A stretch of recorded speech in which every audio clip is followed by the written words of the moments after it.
Okay, today we're diving into something pretty wild. It's a proposal called the OMA stack. And look, this isn't some new political ideology or a set of laws. It's way more fundamental than that.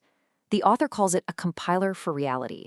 So I want you to imagine a system that doesn't just govern our world, but actually defines the rules of what's even possible within it. This is a really dense, challenging idea, so let's unpack it together. Right from the start, the author, Martin Novak, lays it on the line. He says, "You will not find comfort in these pages. This whole thing isn't designed to make us feel good. It's about grounding." See, he argues that our old ways of running things, our governments, our laws, they haven't just failed. They're completely obsolete. They've been broken by a massive shift in how our world actually operates. So what is that shift? Well, the core problem, according to the text, is that we've stumbled into what's called a post-human regime. Now, that doesn't mean humans are gone, not at all.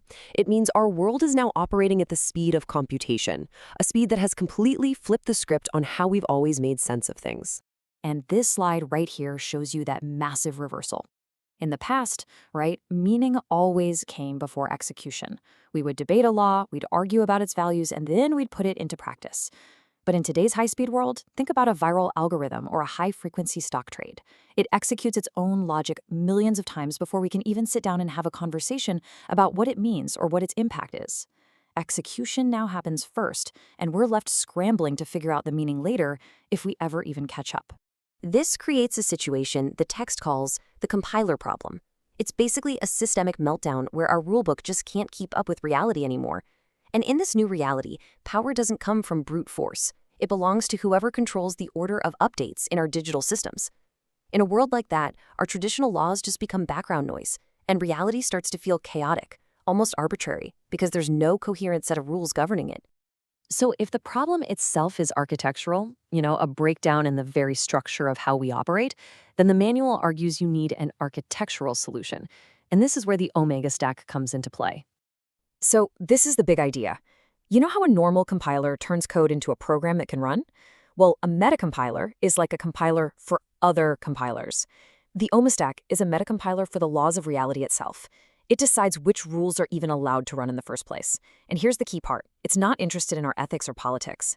Its only job is to make sure the whole system stays coherent and stable. It governs how a description of the world becomes an enforceable fact. And the whole process works kind of like a four-step pipeline. First, you define. Nothing is just a word. To define water, for example, you have to commit real resources to modeling its physics, its properties. It has a real cost. Second, you constrain. The system uses those definitions to carve out what's possible, making certain outcomes, like, say, water flowing uphill without any energy, completely impossible from the jump. Third, execute. It checks if a new rule can actually work within those constraints, and this is crucial, if its effects can be reversed if something goes wrong. And finally, grant rights. If a rule passes all these tests, the system doesn't just give it a thumbs up. It grants the concrete, real-world power to make it happen. That second step, constrain, is maybe the most powerful idea in this entire thing. So let's dig into that a little more. Because the Omega stack uses constraints not just to limit reality, but to actively sculpt it. This really gets to a core principle. In the Omega stack, language is not cheap. Defining a term like justice is not some philosophical game. It's a binding contract. You are committing the entire system to a super precise set of rules and consequences. Ambiguity is the enemy here, because an ambiguous rule could break the entire system, creating a kind of logical debt that you can never pay back. And this leads to this concept of constraint geometry. This is not about writing laws and hoping people follow them. No, this is about designing the actual landscape of what's possible. I love the analogy of a riverbed. You don't stand there and yell commands at the water. You shape the terrain so the water can only flow along predictable, stable paths. It's proactive control over what can and cannot happen.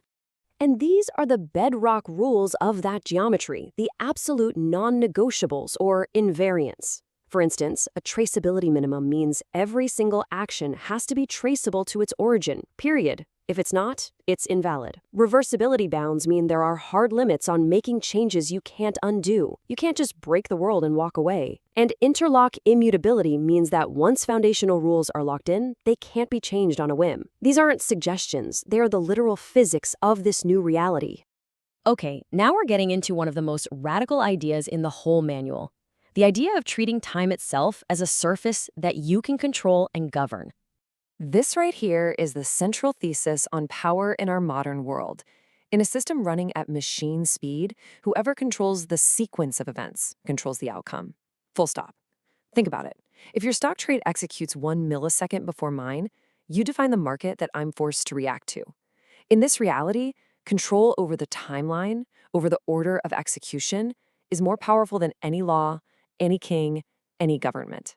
So the Omega Stack's solution to this is called delta T sovereignty.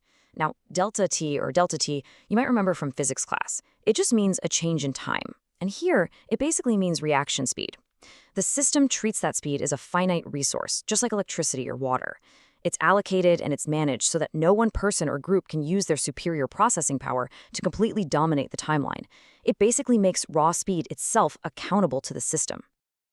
Now, all of this sounds incredibly powerful, right? Maybe dangerously powerful. Which, of course, leads to the ultimate question: how does a system this absolute stop itself from becoming a tyrant? It's the timeless question of governance, isn't it? Who governs the governors? If the Omega Stack has this much power, what's to stop its own corruption? Well, the manual proposes an answer, but it's not found in people. It's found in the code, a series of built-in, self-regulating modules. Let me give you just a couple of examples. There's something called auditor regress control, which solves that endless who watches the watchers problem by just building in hard limits. But what's even more fascinating is the anti-cult module. It is literally engineered to detect and repel what it calls totalizing narratives, basically any ideology that claims it has all the answers. This is designed to prevent the system itself from being taken over by some rigid, dogmatic belief. And that brings us right back to where we started, with the author's incredibly stark mission statement. The goal of the Omega Stack isn't persuasion. It's not trying to win a debate. It is designed to be an architectural reality, a set of constraints that become the foundation for everything else. In an age where everything is accelerating out of control, the text leaves us with a question. What if that kind of hard constraint is actually the highest form of care?